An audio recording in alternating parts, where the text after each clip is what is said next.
Big U, sweetheart, sweetie pie, listen.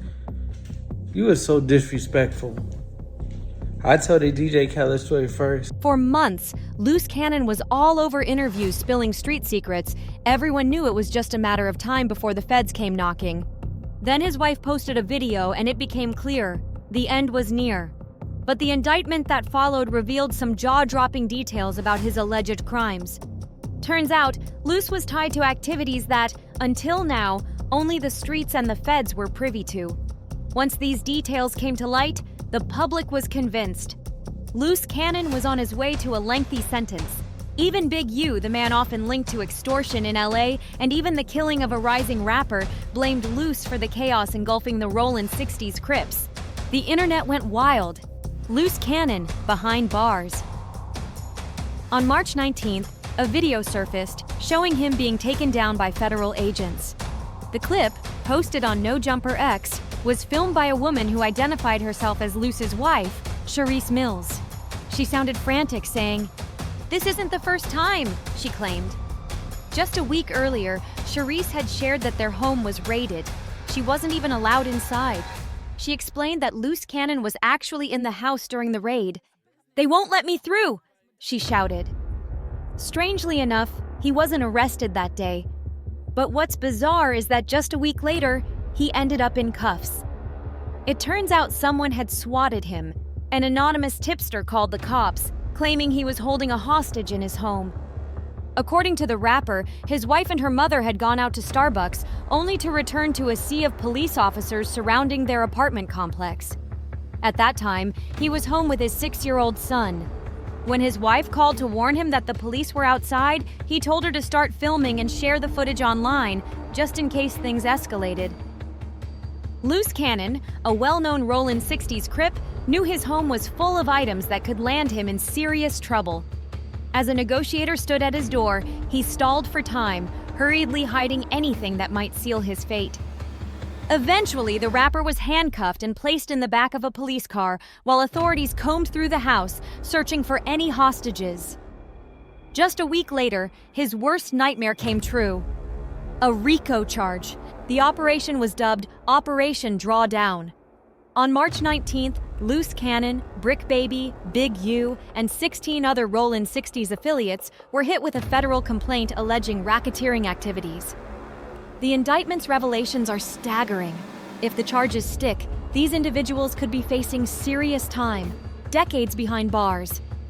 The allegations range from murder to human trafficking and more, painting a dark picture of the crimes they're accused of committing. The charges paint a chilling picture.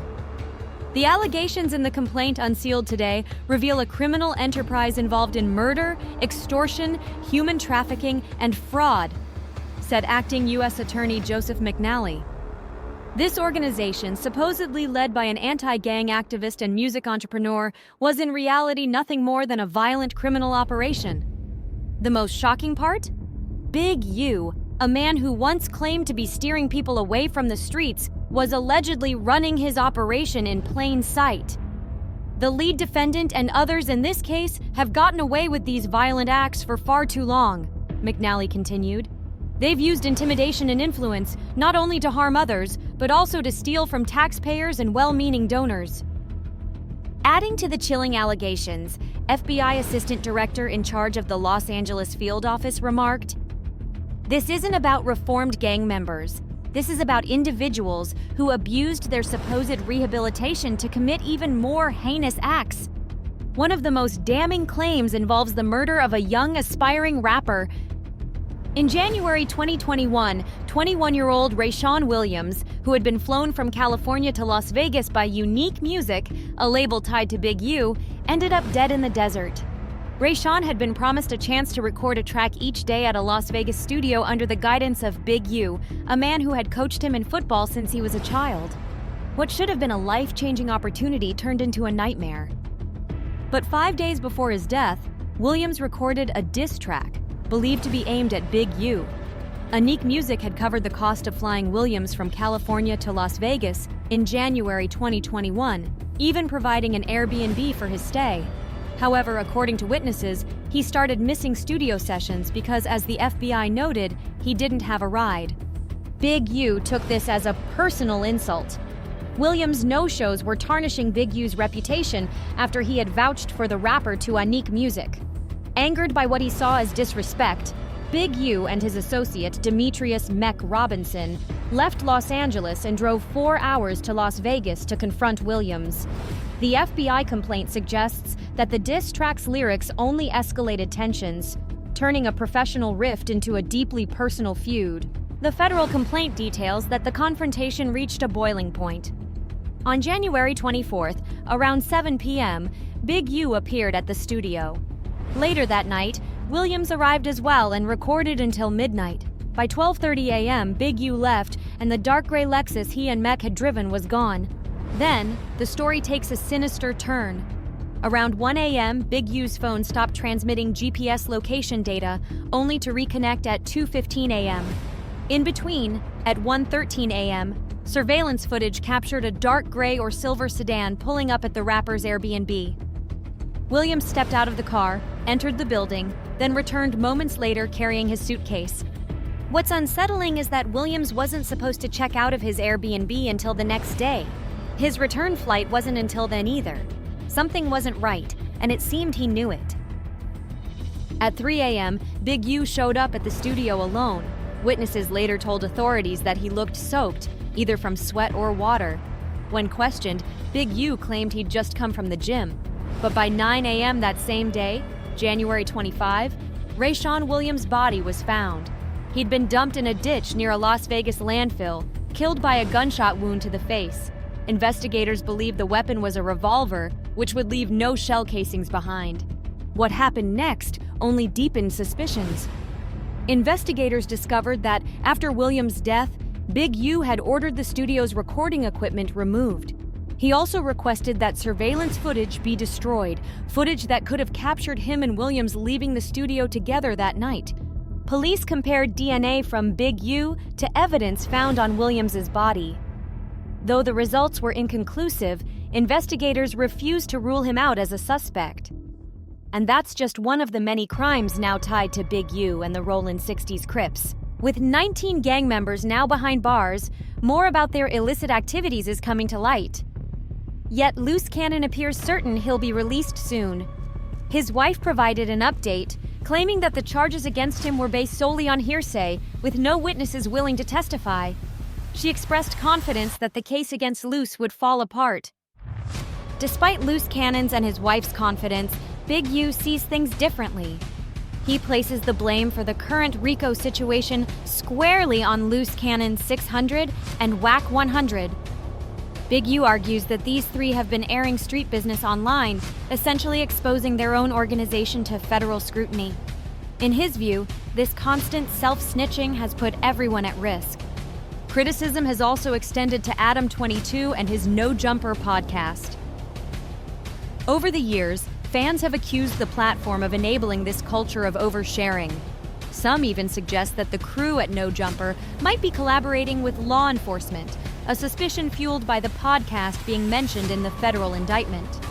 Even Big U, as he prepared to turn himself in after the indictment was made public, pointed fingers at the same three individuals: Luce Cannon, 600, and WAC 100. Big U's frustration is rooted in specific incidents, such as a No Jumper interview where Luce Cannon implicated Big U in Nipsey Hussle's murder. Though that interview was removed from YouTube, the claims were already out there. Luce Cannon alleged a conspiracy to take Nipsey out, saying that Big U called him half an hour before Nipsey was killed. Luce says he immediately called his cousin Nipsey, who picked up. But just 30 minutes later, Luce received a devastating call that Nipsey had been murdered. Nipsey Hussle was fatally shot on March 31st, 2019, outside his Marathon clothing store in Los Angeles. Hit at least 10 times, he was pronounced dead at 3:55 p.m. The official story names Eric Holder Jr. as the killer, but Luce Cannon's allegations have only added fuel to the conspiracy theories surrounding Nipsey's tragic death. It was widely reported that Eric Holder Jr. approached Nipsey Hussle after hearing rumors circulating in the neighborhood. Rumors that Nipsey himself had supposedly started. These rumors alleged that Holder had cooperated with law enforcement. Confronted by Nipsey, Holder walked back to his car, retrieved a firearm, returned, and tragically ended Nipsey's life. Holder was later convicted of first-degree murder, along with multiple counts of assault and attempted manslaughter for injuring 2 others at the scene. His sentence, 60 years to life in prison. But the conspiracy theories didn't stop there. Luce Cannon's comments on No Jumper sparked further speculation. He claimed there was a deliberate plot to take Nipsey out, hinting at a bigger story behind the tragic event. Adding to the controversy, Charleston White had previously alleged that Nipsey's own gang, the Rollin' 60s Crips, were envious of the respect and admiration the young rapper had garnered. According to White, Nipsey's rising influence, his ability to unite and inspire the city's youth, made him a threat to the gang's control. In their eyes, he had become too big, leaving many to wonder if jealousy played a role in his death. Luce Cannon didn't stop there. His No Jumper interviews unearthed claims that appeared in the RICO indictment itself. Among them, he revealed that Big U once orchestrated a robbery at a cannabis dispensary, one carried out by Luce Cannon himself. In a surprising twist, Big U reportedly invited the robbery victim back afterward and returned a portion of the stolen money. According to the indictment, this was all part of a calculated scheme. Big U's protection arrangement with local businesses supposedly worked like this. Pay him and you'll be safe.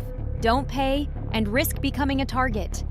This alleged setup painted Big U as a figure operating with a mafia-like grip on the area's enterprises. Luce Cannon wasn't the only one making waves. Fellow Rollin' 60s member Whack 100 also found himself under fire. Brick Baby, another figure named in the indictment, publicly accused Whack of cooperating with law enforcement. The revelations added yet another layer of intrigue to the already murky story surrounding the Rollin' 60s RICO case. The reality is, Whack didn't have all the details about Quando Rondo's case. He assumed the shootout was the result of a botched drug deal, not retaliation for King Von's death. This misunderstanding didn't stop accusations from swirling. Some believed Whack was a federal informant. In fact, World Star Hip Hop even posted, and later removed, a video claiming he was working with the feds. But now, the narrative has shifted. Whack 100 is accusing Brick Baby of snitching on Lil Durk and OTF. When you trace Brick Baby's online activity, it's clear that Whack may be onto something. In a podcast with Adam 22, Whack claimed his sources revealed that Brick Baby had been cooperating with federal agents. The suspicion started after Brick was mysteriously picked up by the feds. "I think he's definitely working," Whack stated. What raised eyebrows even more was the timeline. Months before Lil Durk and several OTF members were arrested, Brick Baby's house was raided by federal authorities. What's strange is that, despite being taken in by the feds, Brick Baby wasn't charged. He was bailed out by Adam 22, but no formal charges ever materialized. According to Whack, that's a major red flag. He argued that the only logical explanation for a known gang member being arrested and then released without charges is that they're cooperating with the authorities. Months later, Whack disclosed what he believed was the reason for Brick's federal attention. He claimed that Brick Baby had appeared on a podcast and openly snitched on Durk and OTF, triggering a chain of events that ultimately led to their arrests. In a revealing episode with Poetic Flacco, Brick Baby stated that nobody could claim Von's death went unanswered, suggesting that OTF had already avenged it by targeting Quando Rondo's cousin. Following Brick Baby's candid discussion, Whack 100 alleged that the feds moved in. According to Whack, federal agents obtained a search warrant for Brick Baby's phone, suspecting it held key information about the plot that led to Quando Rondo's cousin's death. However, Brick Baby never publicly admitted that the authorities had seized his phone. Instead, he claimed that he was arrested on a gun charge. What raised eyebrows was that no charges ever materialized. Even though Brick Baby was a felon and known gang member, a gun charge should have landed him in serious legal trouble.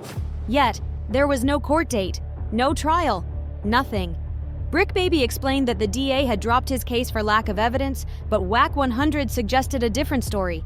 He claimed the feds were after the phone because they believed Brick Baby had coordinated with OTF members, providing critical location details about Quando Rondo on the day of the attack. Wack further alleged that after the shooting, the feds informed Quando Rondo that he'd been set up by his own gang, the Rollin' 60s Crips. According to Wack, Brick Baby and Quando were both affiliated with the same set. Quando had checked in with the Rollin' 60s for protection upon arriving in Atlanta. This fallout led Quando to publicly denounce his gang on social media, accusing them of failing to have his back when he needed it most. Ultimately, even with all the truth-telling happening on platforms like No Jumper, Wack argued that Luce Cannon and Big U had sealed their own fates long ago. Their alleged role in terrorizing Los Angeles, paired with their willingness to flaunt it online, made it inevitable that their criminal activities would catch up with them. Luce Cannon and Big U have gone on social media to defend themselves, yet ironically, much of their alleged wrongdoing was self-recorded and posted online. Luce Cannon once uploaded a clip showing him physically assaulting someone who had spoken to his baby mama. Big U, on the other hand, posted footage of himself extorting a production company that dared to film in his neighborhood without his approval. The comment section, predictably, had a field day. Many criticized Big U for exploiting his own community. One commenter wrote, "Imagine extorting your own people who are trying to do something productive and then recording yourself doing it." Another added sarcastically, "Yeah, whatever they said Big U did, he definitely did that." The conversation even veered toward comparisons. For instance, when discussing how some rappers handle such confrontations, DaBaby's infamous response to local permission checks was brought up. During a shoot in East Atlanta, DaBaby faced a group of men demanding he show some form of permission slip to film in their area. But instead of complying, DaBaby stood his ground. As he later told Vlad TV, he made it clear that he wasn't there to play games, and that any attempts to escalate the situation would have ended badly for the goons. DaBaby's firm stance and his reputation for self-defense, he had previously shot someone and claimed self-defense, only served to highlight how different rappers and gang leaders respond to pressure. But for Big U and Luce Cannon, their public displays and recorded actions have come back to haunt them. Big U isn't the only high-profile figure to face a RICO charge recently, but his prominent role and online presence have drawn extra scrutiny. Just like the Rollin' 60s Crips leader, Casanova recorded himself before surrendering to the authorities. On December 1st, 2020, the feds arrested 17 members of the untouchable Gorilla Stone Nation gang. Earlier that day, prosecutors from the Southern District of New York Federal Court had announced a warrant for Casanova's arrest, claiming he was a leader within the gang. The indictment read like a crime novel, but for Casanova, it was a grim reality. The charges included racketeering conspiracy, drug trafficking, firearms violations, and more. The untouchable Gorilla Stone Nation wasn't just a loosely connected crew, it was an alleged criminal organization with a structured hierarchy. Their operations stretched from New York to Florida, involving narcotics trafficking, violent assaults, and even murder. Authorities accused Casanova of using his rap career and social media presence to bolster the gang's reputation and facilitate its activities. If convicted on the top charge of racketeering conspiracy, Casanova faced the possibility of life behind bars. Initially, Casanova pleaded not guilty, but on May 11, 2022, he followed the lead of 12 other gang members and entered a guilty plea. He admitted to a series of crimes, participating in a July 2020 shooting at a Florida party over a gambling dispute, a 2018 robbery in New York City, and conspiring to traffic over 100 kilograms of marijuana. Brick Baby, Luce Cannon, and Big U are probably kicking themselves for ever airing their dirty laundry online. But the Rollin' 60s Crips aren't the only gang to feel the sting of a RICO case after essentially snitching on themselves. The O-Block crew faced a similar reckoning, with 5 members now set to serve life sentences.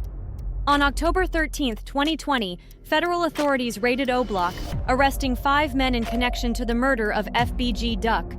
The suspects, C. Murder, Kenny Mack, Loss, C. Thang, and Muwop, were charged with murder, unlawful firearm possession, racketeering, and assault with dangerous weapons.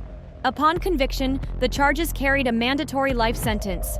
FBG Duck was shot and killed on Chicago's Gold Coast at Michigan Avenue and East Oak Street. Footage from the scene captured the moment a black car pulled up, armed men jumped out, and gunfire erupted. FBG Duck tried to escape but was struck multiple times. After the attack, the shooters fled in the black vehicle while a gray Chrysler sped off in another direction. Police initially trailed the gray Chrysler to O Block but made no arrests that day. What turned the case around were the gang members themselves. On camera, they bragged about their motive: retaliation for Duck dissing their fallen member T-Roy in his track Dead. This public confession proved pivotal for investigators. Initially, many believed King Von had placed a bounty on Duck for disrespecting his deceased friend. However, in an interview with Vlad TV, FBG Buddha revealed new details that connected Lil Durk to the killing. According to Buddha, a private jet had been arranged for some of Duck's killers just before their arrests, suggesting higher-level involvement. In the end, all 5 O Block members were found guilty, sentenced to spend the rest of their lives behind bars. As for Luce Cannon, his fate hangs in the balance. Only time will reveal whether he will follow the same path.